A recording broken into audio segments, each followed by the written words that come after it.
Long ago, in the verdant heart of the Nyoka Valley, nestled between towering baobab trees and the whispering grasses of the savannah, there lay a humble village called Omphisi. The villagers lived simple lives, cultivating millet, raising goats, and drawing water from the sacred river Zengwa. Peace reigned, for the elders had taught the way of harmony with the spirits of the land. On the night of the red moon, a child was born to Motu and Zalika, two respected weavers in Omphisi.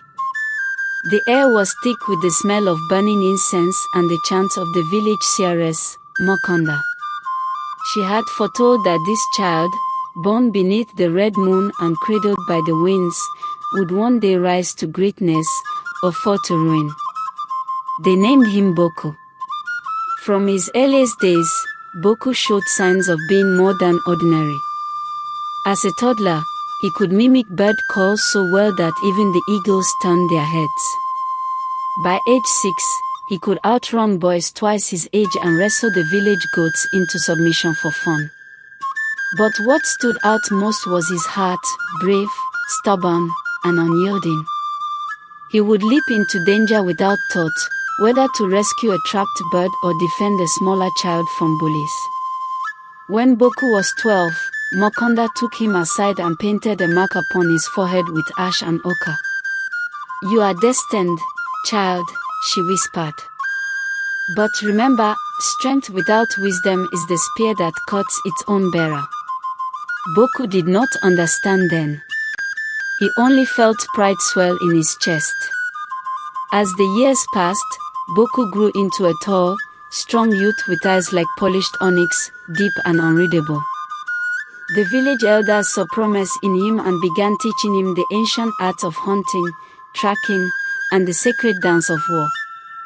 His father taught him how to wield the spear, while his mother taught him patience and the weaving of symbols into cloth that told stories.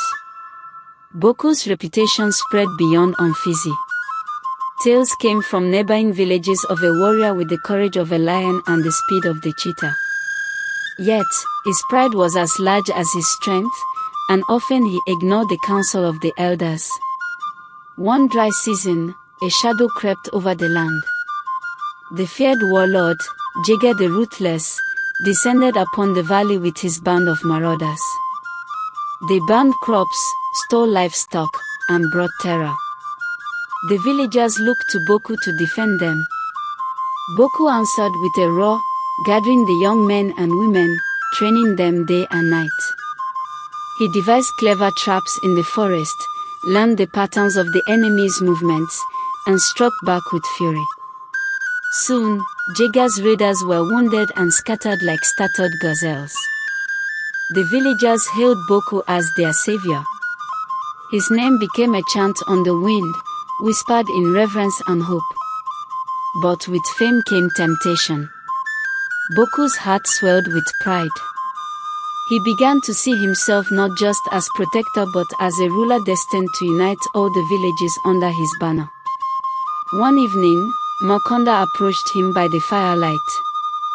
Her eyes were grave. "Boku, the spirits have spoken again. Your path is forked. Power tempts the proud and blinds the brave. You must choose wisely." Boku laughed. "I am the strength of Omphisi. It is my destiny to lead, not to fear shadows."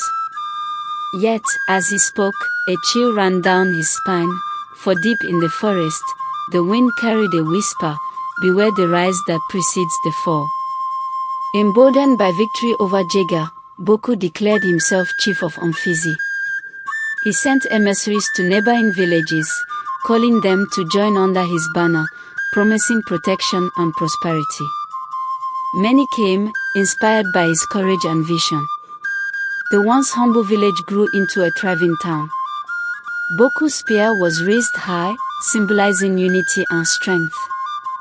Festivals were held in his honor, and songs were sung about the boy who tamed the wild wind. But with power came new burdens. Boku faced rival chiefs who resented his growing influence. His advisors whispered warnings of betrayal. Yet, blinded by his own strength, Boku dismissed them as jealous or weak. One day, a messenger arrived from a distant land, an old friend named Kito, now a wise elder, who cautioned him, "Greatness is a river. If it flows with wisdom, it nourishes. If it floods with pride, it destroys."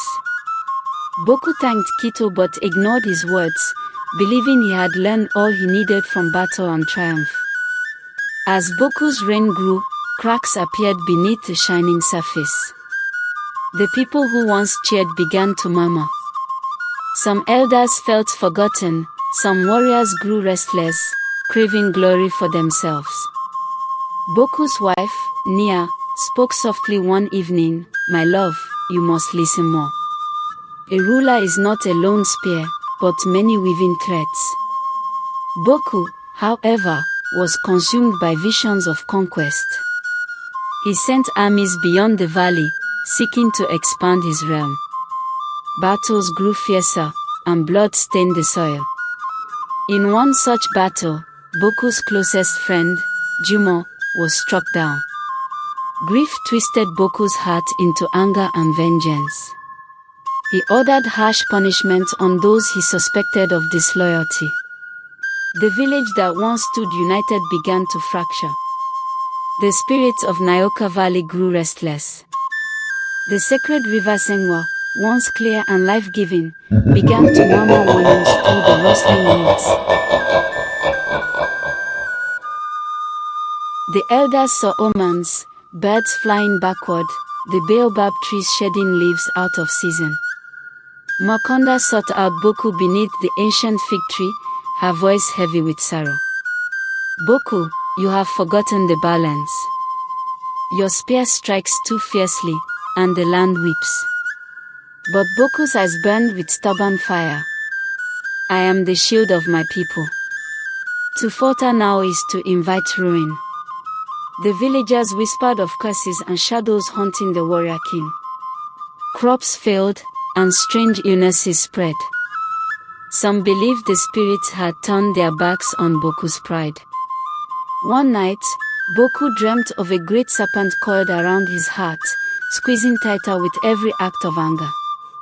He awoke sweating, the echo of Makonda's warning ringing louder. Yet, instead of humility, his pride hardened. Among Boku's growing kingdom, envy brewed. His once trusted warrior, a cunning man named Zori, whispered poison into the ears of those discontented. Zori saw in Boku's pride an opportunity for power. Secretly, Zori met with rival chiefs and outsiders. Together, they plotted to overthrow Boku and reclaim their independence. When the day of reckoning came, Boku's forces were caught unprepared. Zori's betrayal struck deep, gates opened from within, and the enemies flooded in. Boku fought fiercely, but even the mightiest warrior cannot battle shadows alone. The battle raged like a storm tearing through the valley. Boku's spear danced with deadly grace, cutting down foes and traitors alike. But the weight of betrayal and the loss of his loyal men were heavy on his spirit. At last, face to face with Zori, Boku's heart cracked, not from the sting of the blade, but from the sting of broken trust. "Why, brother?" Boku asked, bloodied and weary. Zori sneered, "Because you forgot us. Because your crown blinded you to the pain of your own people." In that moment, Boku saw the truth: the fall had been seeded in his own pride. Wounded, Boku retreated to the sacred river Sengwa, where the water's gentle voice whispered forgiveness and farewell. Years passed. The villages healed and flourished once more, remembering Boku not only as a warrior king who rose like the sun but also as a man who fell like the setting star. Makonda's words became legend: "Strength without wisdom is the spear that cuts its own bearer." And the children of Omphisi still gather beneath the baobab trees to hear the tale of Boku, the brave boy who became a mighty warrior, whose rise brought hope and whose fall taught a timeless lesson.